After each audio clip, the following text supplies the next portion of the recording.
আজ সকাল সকাল বাসি কাজকর্ম সব সেরে নিয়েছি ঝটপট করে, আর এখন দেখো একটু রেডি হতে বসেছি। একটু মুখে একটু সানস্ক্রিন মেখে নিয়েছি, আর যেহেতু দিনের বেলা তাই খুব একটা ফাউন্ডেশন আমি লাগাবো না, সামান্য একটু নিয়েছি হাতে।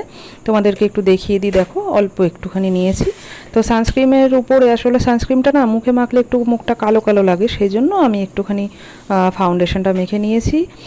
তো হ্যালো বন্ধুরা, কেমন আছো সবাই? আশা করছি সবাই খুব ভালো আছো, আর আমিও কিন্তু বেশ ভালো আছি। তো আজকে কেন সকাল সকাল এত রেডি হচ্ছি সেটা তোমাদেরকে একটু জানাই। আজ তো শ্রাবণ মাসের শেষ সোমবার, এই জন্য যাবো একটুখানি বাবার মাথায় জল ঢালতে। তো বাড়ির পাশেই এক জায়গায় মন্দির আছে, সেখানেই যাব ভেবেছিলাম। আমাদের ব্যারাকপুর মঙ্গল পাণ্ডেতে যাব, কিন্তু আজকে যেহেতু শেষ সোমবার মানে প্রচুর ভিড় হবে, অনেক জায়গা থেকে অনেক লোকজন আসবে, সেই জন্য তোমাদের দাদাভাই বলল যে এত রোদের মধ্যে আর ছেলেকে নিয়ে যেতে হবে না। আজকে সকাল থেকে প্রচণ্ড রোদও উঠেছিল, তো সেই জন্য বললো যে এত দূরে আর যেতে হবে না, ছেলেকে নিয়ে অনেক সমস্যা হয়ে যাবে।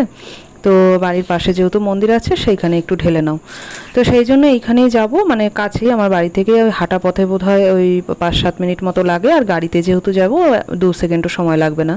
তো সেই জন্য ছেলেও সকাল সকাল উঠে গেছে, ওকেও একটুখানি আমি স্নান টান করিয়ে দিয়েছি, এখনও রেডি করাইনি। আমি একটুখানি রেডি হয়ে শাড়িটা পরবো। কী শাড়ি পরবো তোমাদেরকে অবশ্যই দেখাবো। তো দেখো এই যে আমি মুখে একটুখানি ফেস পাউডারটা দিয়ে নিলাম, প্রচণ্ড ঘাম হচ্ছিল, আর মুখটাকে খুব সাদা লাগছে। মানে তোমরা ক্যামেরায় হয়তো তোমাদের মনে হচ্ছে সাদা লাগছে, কিন্তু খুব একটা সাদা লাগছে না। মানে আমি যখন রেডি হচ্ছিলাম, এই এডিটিংটা তো আমি পরে করছি, মানে আমার এই ভিডিওটা এডিট আমি পরে করছি, তো সেই কারণে যখন আমি রেডি হচ্ছিলাম খুব একটা সাদা লাগছিল না মুখটা ক্যামেরায়, তাই জন্য একটু লাগছে। তো যখন দেখো মোটামুটি আর কিছু আমি করব না, চোখে কাজল টাজল দেবো না এই দিনের বেলা, কারণ প্রচণ্ড আমার কাজল না মানে স্মাচ হয়ে যায়, হ্যাঁ, তো চোখটা বেশি বেশি কালো কালো হয়ে যাবে।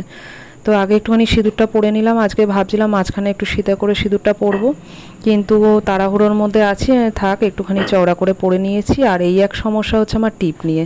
ভাবছিলাম কি যে যেহেতু শাড়ি পরবো একটুখানি বড় টিপ পরি, কিন্তু টিপগুলো না বড় সবসময় পরি না, তো কেমন যেন লাগছিল, একটা অড লাগছিল।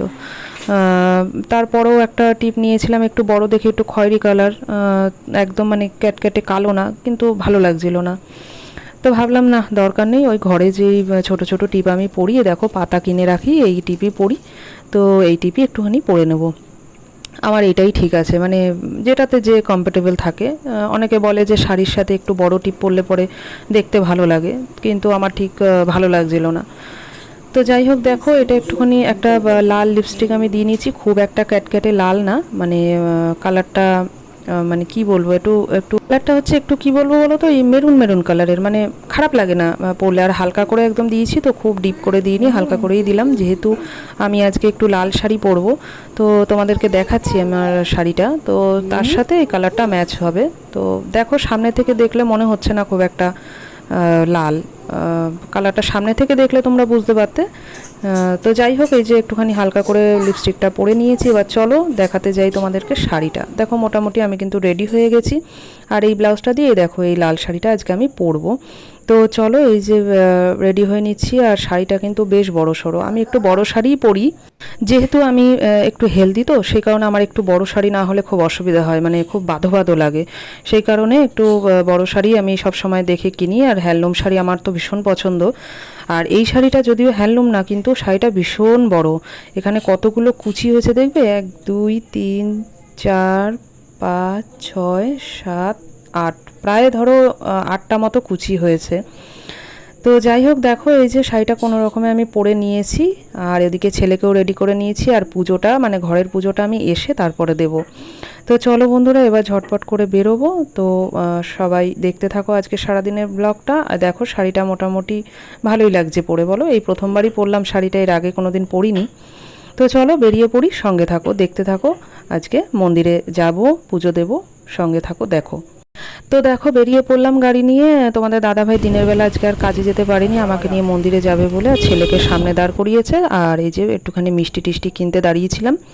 তারপরে এই দেখো চলে আসলাম মন্দিরে, শিব পার্বতীর যে ইয়েটা আছে, ঠাকুরটা দেখো কি ভালো লাগছে দেখতে। আজকে সকাল থেকে পুজো টুজো হয়েছে, সাজানো হয়েছে, নতুন ধুতি পরানো হয়েছে বাবাকে, আর এদিকে পার্বতীকে শাড়ি পরানো হয়েছে, খুব সুন্দর লাগছিল। তো দেখো এই যে ওইখানে জল ছিল, এরকম গঙ্গার জলটা ছিল, বললো প্রথমে ওটা দিয়ে আগে একটুখানি জল দিয়ে দিতে। আর আমি যে এই যে ঘটিতে জল নিয়ে এসেছিলাম সেটাই আজকে ঠাকুরকে দিলাম, কিন্তু পরে দিলাম। ওখানে যে জলটা ছিল সেটা আগে দিতে বললো, তো সেইভাবে দেওয়া হয়েছিল। সকালবেলা আজকে কি হয়েছে জানো, ছেলের দুধটা আজকে দিয়ে যায়নি। ভাবলাম কি যে ছেলের জন্য তো গরুর দুধই রাখি, তো কাকু এসে দুধটা দিয়ে গেলে পরে সেখান থেকে একটু সরিয়ে রাখবো ঠাকুরের মাথায় জলটা দেওয়ার জন্য। কিন্তু দুধটা আর দিতে পারলাম না, লাস্টে এই যে গঙ্গার জলটাই দিতে হলো। আজকে আর কাকু আসেনি সকালবেলা দুধটা দিতে, সেই কারণে আর পাইও নি। আর এত বেলা হয়ে গেছে, প্রায় বেরিয়েছি তখন 12:30 বাজে, আর অত বেলায় আর কোথায় গরুর দুধ পাবো, সেই কারণে আর নিইনি। তো দেখো মোটামুটি এই যে বেলপাতা টাতা সব আমি ফুল টুল সকালবেলা তোমাদের দাদাভাই নিয়ে এসেছিলো, ফল নিয়ে এসেছিলো, সব এইগুলো এখন গুছিয়ে টুছিয়ে নিয়ে এই যে ঠাকুরের মাথায় দিচ্ছি। আর ফুল টুল দিয়ে এখন সাজাবো, জলটা ঢেলে দিয়েছি। আমি কিন্তু এর আগে কোনো দিনও এই শ্রাবণ মাসের সোমবার করিনি জানো তো, মানে উপোস টুপোস করিনি। এমনি যেরকম নীলের উপোস করে, নীলের উপোস তো আমি ছেলে হওয়ার পরে শুরু করেছি, মানে শিবরাত্রি টাত্রি এগুলো করতাম। সরস্বতী পুজোয় উপোস, লক্ষ্মী পুজোতে ঘরে যেহেতু আমাদের পুজো হতো সেরকম উপোস করতাম, এরকমই। কিন্তু শ্রাবণ মাসের সোমবারটা এই বছর থেকে আমি প্রথম ধরলাম, সেই কারণে অনেক কিছু ভুলভ্রান্তি হচ্ছিল হয়তো। তোমাদের দাদাভাই বলে দিচ্ছিলো এইভাবে এইভাবে করো, ও যেহেতু পুজো করে ওর একটা মানে অভিজ্ঞতা আছে ওইসব ব্যাপারে। তো যাই হোক, দেখো এই যে জল টল ঢালা হয়ে গেছে, আর এদিকে ফুল টুল দিয়ে সুন্দরভাবে সাজিয়ে দিয়েছি, ফল টল যা এনেছিলাম।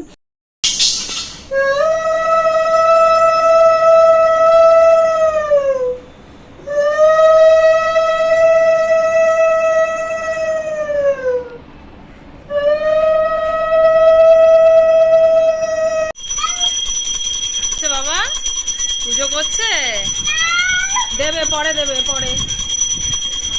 তারপরে মন্দির থেকে পুজো টুজো দিয়ে চলে এলাম বাড়িতে। একটু কাঁচা ধোয়া ছিল সেগুলো সারলাম, সকালে যেগুলো করতে পারিনি, করে টোরে গা হাত পা ধুয়ে টুয়ে আবার চলে এলাম এই যে ঘরের পুজোটা দিতে। আর মন্দিরে গিয়ে আজকে যেটা ভুল হয়ে গেছে যেন, আমার ছেলেটা কিন্তু সুন্দরভাবে বেশ এক হাতে ঘন্টা এক হাতে ধূপকাঠি নিয়ে পুজো করছিল।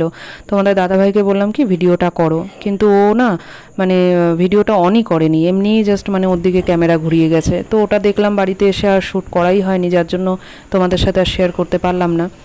তো যাই হোক, দেখো পুজো টুজো সেরে যে আজকে দুপুরবেলা তো সাবুই খাবো, একটুখানি ওই কলা দিয়ে আর সন্দেশ দিয়ে মেখে নিয়েছি। আর ভেবো না যে এক গামলা এই এতটা পুরো আমিই খাচ্ছি, কেন খেতে বসেছিলাম, প্রচণ্ড খিদেও পেয়েছিল, ভাবলাম হয়তো খেতে পারবো, কিন্তু না গো, খাওয়া যায় না। সকাল থেকে এত উপোস টুপোস করে না, আর এই মিষ্টি জিনিস এত খাওয়া যায় না। আর আমাদের ঘরে সাবু টাবু খুব একটা বেশি কেউ খেতে পছন্দ করে না, তো মাকে তাও বলছিলাম যে অল্প করে একটু ভেজাও, সন্ধ্যাবেলা যদি তোমরা একটু খাও তো মাখবো, খেও। কিন্তু মা বললো যে না, দরকার নেই, তুমি যেটুকু খাবে খাও, খেয়ে বাকিটা ফেলে দিও। তো সেই মতোই আমি আর কি একটু মেখে নিয়ে বসেছি, যেটুকু খাবো খাবো আর বাকিটা ফেলে দেবো। তো চলো বন্ধুরা, আজকে কিন্তু আর ভিডিওটা খুব বেশি বড় করব না, এখানেই তোমাদেরকে টাটা জানাবো। আর দেখা হচ্ছে আবার নেক্সট ব্লগে, ততক্ষণের জন্য সবাই ভালো থেকো, সুস্থ থেকো, টাটা, গুড নাইট।